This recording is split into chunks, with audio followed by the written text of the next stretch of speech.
How many ordered pairs x, y satisfy the system of equations shown above? So the first thing I would do is grab this and plug it in for x.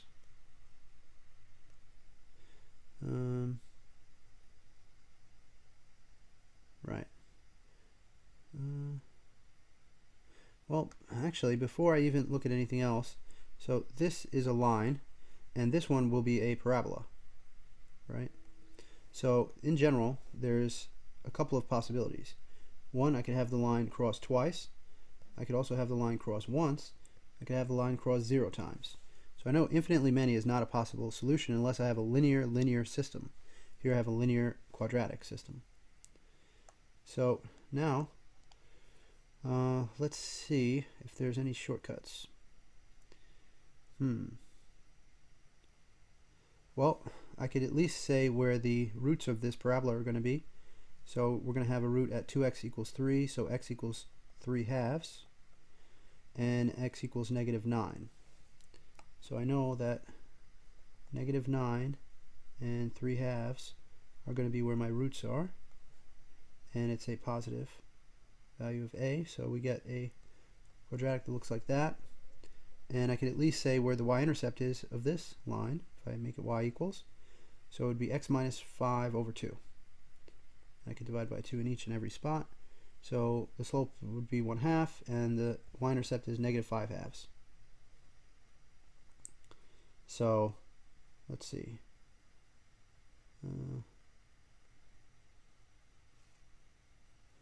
So -5 halves, somewhere around here. Okay. And the slope of 1/2. So what we'd like to see is just see if what this y-intercept is of the parabola. So if we set x equal to 0, we'd find the y-intercept. So we'd get y equals 0 minus 3, so -3, and then 0 plus 9, so 9. Am I doing this right? 0 minus 3 is -3, 0 plus 9 is 9, -3 times 9 is -27. So this hits quite low at -27. So this is definitely going to have two solutions for that reason, because we know the line will go above that, right? Okay. Ken and Paul each ordered a sandwich at a restaurant. The price of Ken's sandwich was X dollars, and the price of Paul's sandwich was 1 more than Ken. So that would be 1 plus X.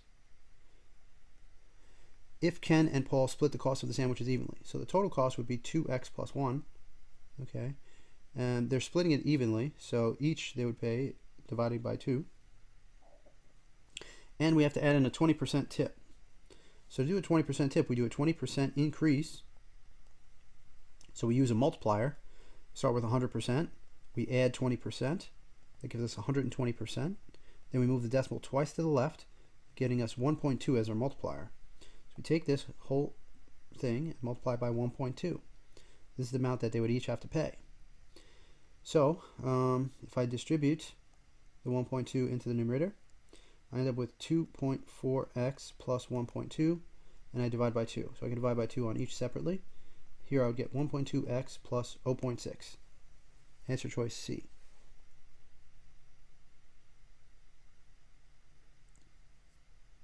Functions f and g defined by f of x equals this and g of x equals that are graphed in the xy plane. For the graphs of f of g intersect the points k0 and -k0. What is the value of k? Alright, so we want to find the intersection points of these graphs. Notice that the intersection point actually happens to line up with the roots of each parabola. Okay, so there's two ways I could do it. I could, for example, just find the roots of this first parabola. Well, I could factor out a 2, and I get 4x squared minus 1 equals 0. Divide by 2 on both sides gets rid of that. Then I could factor this with difference of two squares. So I get 2x plus and minus 1. Okay, then I could t-chart. Get 2x is -1, x is -1/2. And 2x is 1, x is 1/2. Okay, so the values of k would be 1/2. Right. In the expression above is rewritten in the form a plus bi. What is the value of a? So we notice here the only issue is that I is like a square root, and you're not allowed to have square roots in the denominator. So we need to rationalize, and the best way to do that is to use a conjugate. So we would do 3 plus 2i on top and bottom here. And we're going to have to FOIL. So 8 times 3 is 24.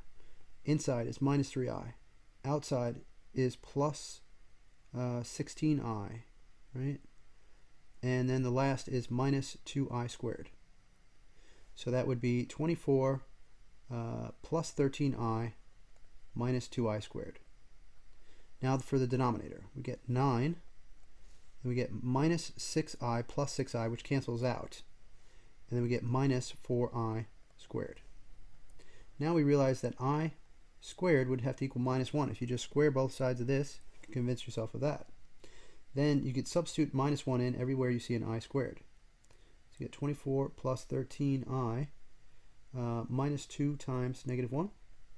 And you get 9 minus 4 times negative 1. So you get 24 plus 13i, and then minus 2 times minus 1 is plus 2. And then minus 4 times minus 1 is plus 4. So you get 24 plus 13i plus 2. So this should actually be 26. Divided by 9 plus 4, which is 13. We could divide that 13 on both separately since it's a common denominator. 13, 13. 26 over 13 is 2.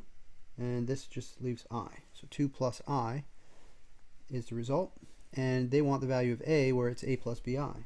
So if it's A plus BI, then the coefficient is 2. So we choose choice A. In the quadratic equation above, K and P are constants. What is the solution of K? Alright, so if you look at these, it looks like the quadratic formula is being used. So we will do the same. So x squared minus k over 2x, and we'll swing the 2p over, minus 2p equals 0. And so we'll use x equals negative b plus or minus square root b squared minus 4ac all over 2a. So we have a, b, and c being the coefficients of our polynomial. A would equal 1, b would equal negative k over 2, that's the item in front of the x, and negative 2p would be for c. Now we just plug in. We get negative b, which is going to be k over 2, plus or minus square root of b squared, so that's going to be k squared over 4, minus 4 times a, which is 1, times c, which is negative 2p. Divide all that by 2 times a, so just 2. So we get k over 2 plus or minus the square root of k squared over 4 minus, let's see, well actually minus 4 and minus 2p. So there's two negative signs, which makes a plus. So it's going to be plus 8p all over 2. Alright. Now we check out the choices to see what's going on here. And okay, it appears that they are dividing by 2. Okay, so what I'll do is I'll divide by 2 separately on each. So divided by 2 and divided by 2. Now since this already has a denominator, it doesn't need another one, I could just put the 2 there. I can also turn the 2 into a 2 over 1 and flip and multiply. So I get k over 4 plus or minus the square root of, oh, and what I can do here is instead of dividing by 2, I can just multiply by 1/2. So I'll have 1/2 the square root of k squared over 4 plus 8p. And we're getting warmer, but we're not quite there yet. So now we have to absorb this 1/2 inside the square root. So to do that, I can rewrite 1/2 to be the square root of 1/4. Because if I square root the top, I get 1. I square root the bottom, I get 2. So it's the square root of 1/4. So I rewrite it as the square root of 1/4. That way I can bring it into the parentheses here. K over 4 plus or minus the square root of 1/4 times k squared over 4 plus 8p. And then I can bring it inside using distribution. So k over 4 plus or minus the square root of k squared over 16 plus 8p over 4. Right? Simplify this down. So k over 4 plus or minus the square root of k squared over 16 plus 8 over 4 is just 2. So it should be 2p. And now we can check to see. Alright, we're getting close, but we're not quite there. Let's see. Okay.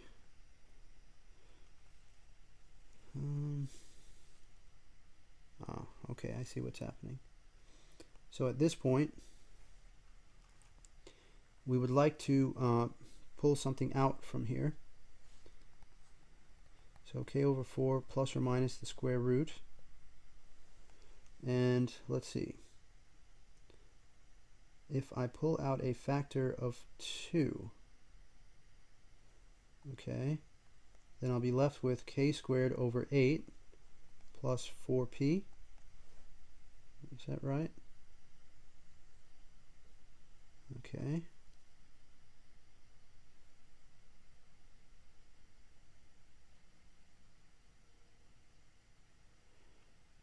Yeah, so what they're doing, they're actually getting the entire denominator out of it.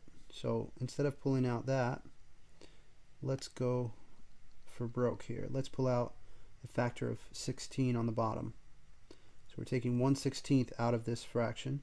So that gives us k squared plus, and if I pull out a 1/16 here, I'll have 32p, right? 32p. And then I can sort of think of this as two separate square roots now. And then the square root of 1/16 is just 1/4, isn't it? Okay, 32p. And then this 1/4 can just go to the bottom. So k over 4 plus or minus k squared plus 32p over 4. All right, choice B.